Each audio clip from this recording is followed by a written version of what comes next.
You're listening to Cozy Yoga Life, the podcast for yoga teachers who crave more from their practice and lives.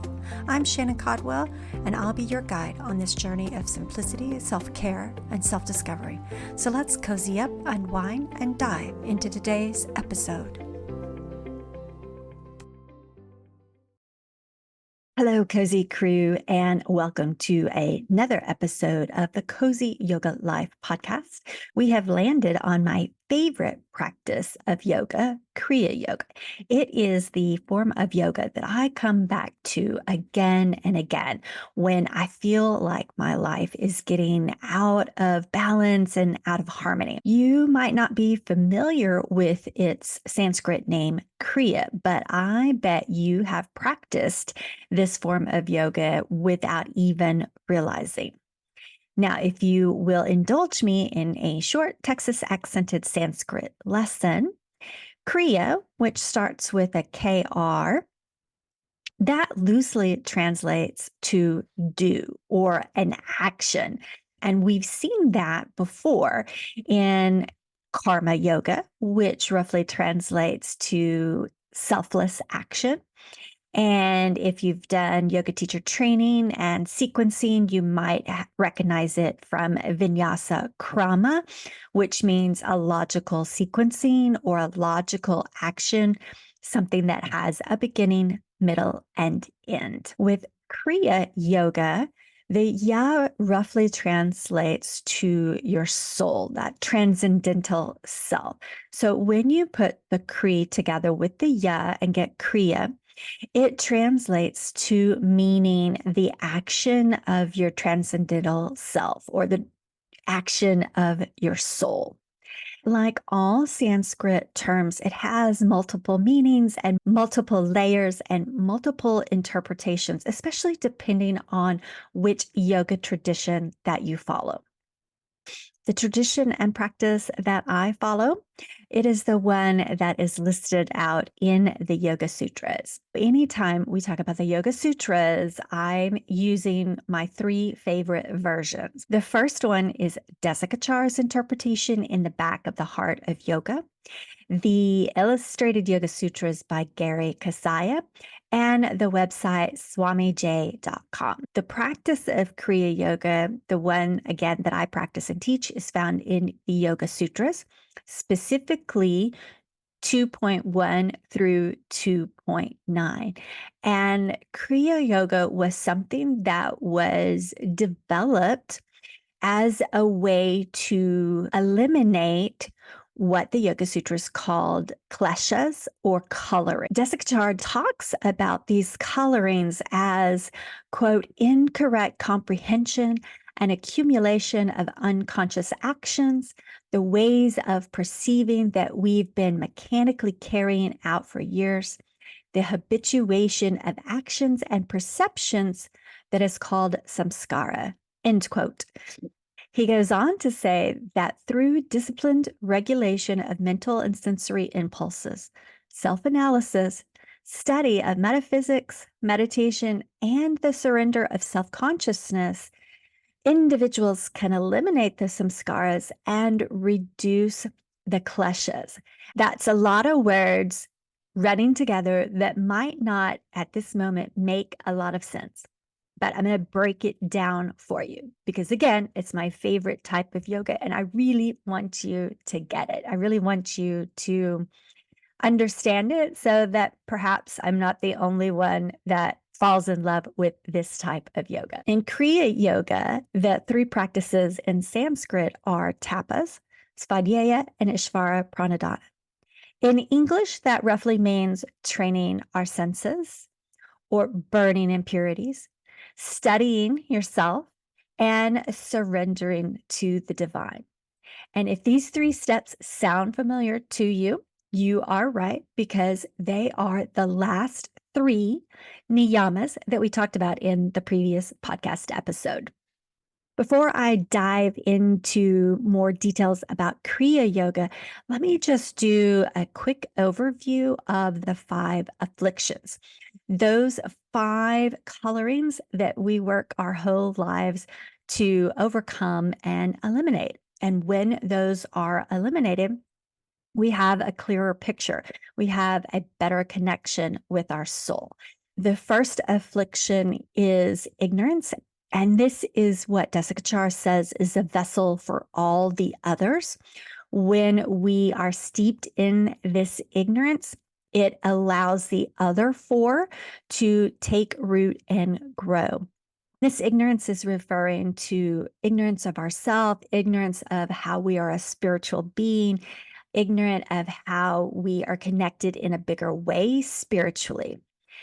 The second one is it roughly translates to I-ness, what you might think of as the ego, and where we identify with the ego, that we believe what our ego is telling us who we are. Swami Jay provides a really great metaphor for understanding how ego or I-ness gets in the way, why it is one of the five colorings. And he says, the klesha of I-ness is like the filament of a light bulb, confusing itself with electricity. The filament is the finest, most essential part of the light bulb, but it still pales in comparison to the electricity that is the true source of the light coming into the bulb. The third affliction is attachment, meaning that we are attaching to pleasure, those things that we like. The fourth affliction is aversion. So that's going to be the opposite side of the coin. We have attachment on one side and we have aversion on the other.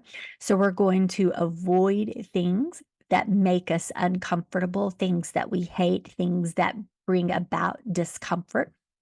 And the fifth affliction is known as fear, this resistance to loss, to the fear of death and identity, desire for continuity, and clinging to life. Those are our five afflictions, and we practice Kriya Yoga to help eliminate those kleshas. Let's dive into now the practice of Kriya Yoga. Those last three niyamas, tapas, or burning impurities, training your senses, getting rid of that which doesn't serve you any longer. The second one is self-study. And then the last one is the surrender to the divine. To help drive home the lesson of Kriya Yoga, I always like to tell the story of the ugly vase, not to be confused with the ugly duckling. The ugly vase starts with a present that you were given. Maybe it was a milestone birthday present, or maybe it was a wedding present. It was an important present that was given to you by someone who is important to you in your life. When you open up that present, it is the ugliest vase that you've ever seen. It's totally not your taste or style. And if you were out shopping, you would never pick this vase for yourself in 1,000 years. But because it was given to you by somebody important, maybe like your mother-in-law that you don't want to upset, you smile and you say thank you for the gift. Then you have to find a place to display it in your home, because you know every time your mother-in-law is going to come to your house, she's going to be looking for that vase in a place of importance. So you find a spot in your home, you put that vase. Every time you walk past that vase, you have a negative thought about it, or you cringe inwardly about it. Over time, that vase may become background, but you're still aware of it. It's still there. It's still something that you don't like. It's still something that robs you of pleasure and is not you. So Kriya, the first part, tapas, says we get rid of which is negatively impacting us, which doesn't serve us. So you wake up one day and you decide that you're no longer going to keep that vase, that you're going to get rid of it. The negative energy that it brings up, all the days that you pass by it, versus the 1 or 2 or 3 days that your mother-in-law comes over to visit, just is no longer worth it anymore. So you take that vase down from its place of importance.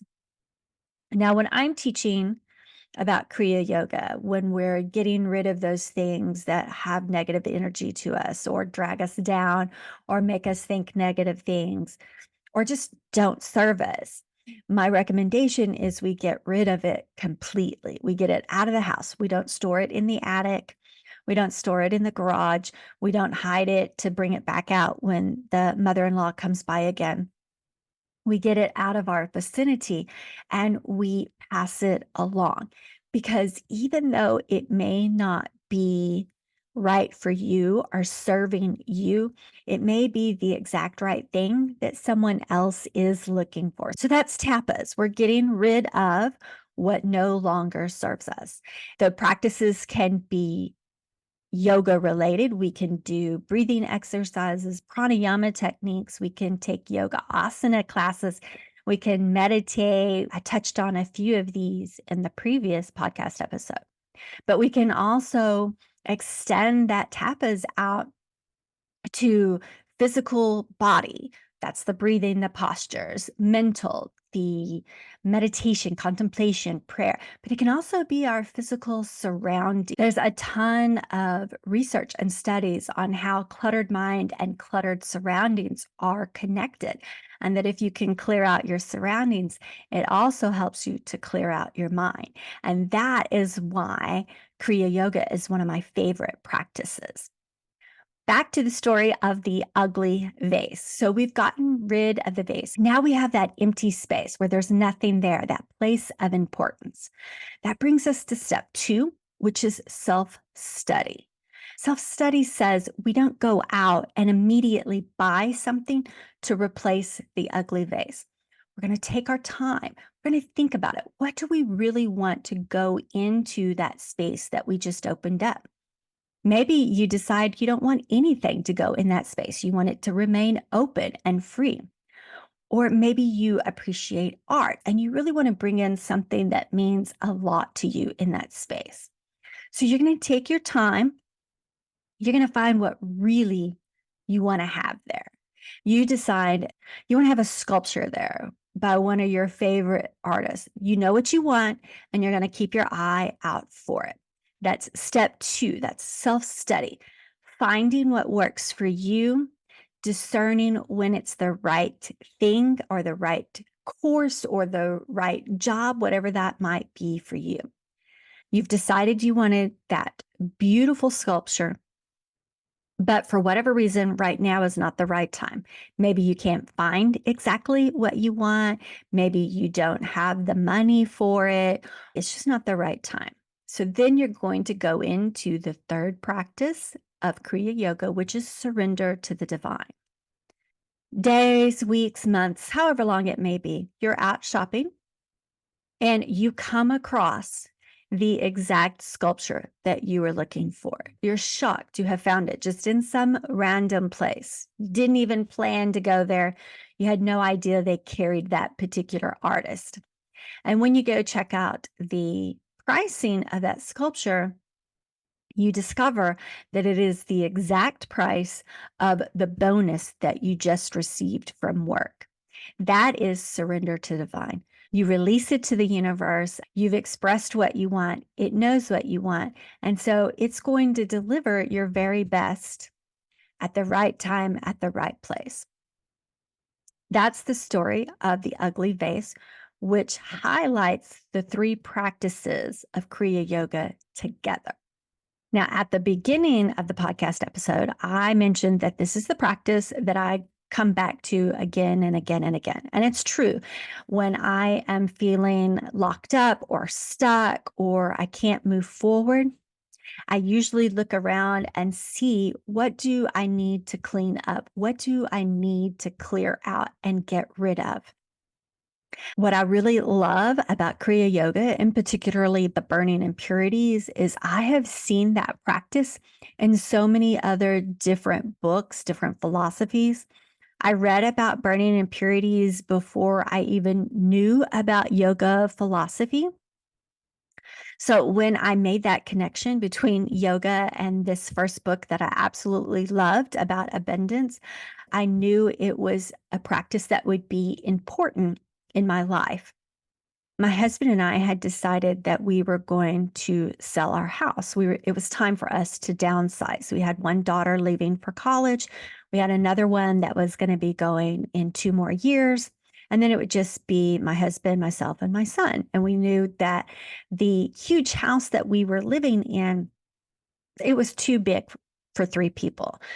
So again, timing, the right place, the right time, we found a smaller house to build. And the process began about needing to pack up our house, get it ready to sell, and put on the market.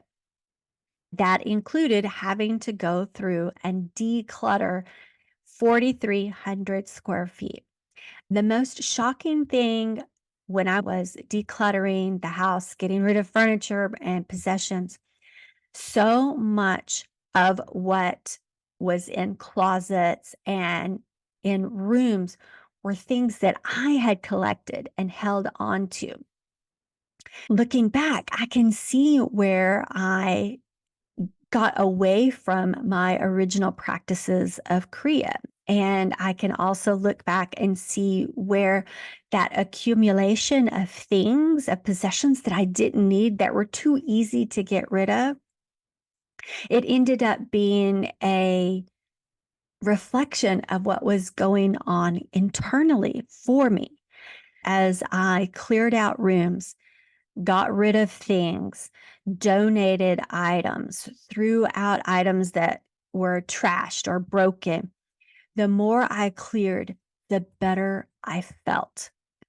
And when it came time to move into our new house, which was almost 2,000 square feet smaller, I was very particular about what I allowed into it, what I hung on the walls, what I allowed on the surfaces.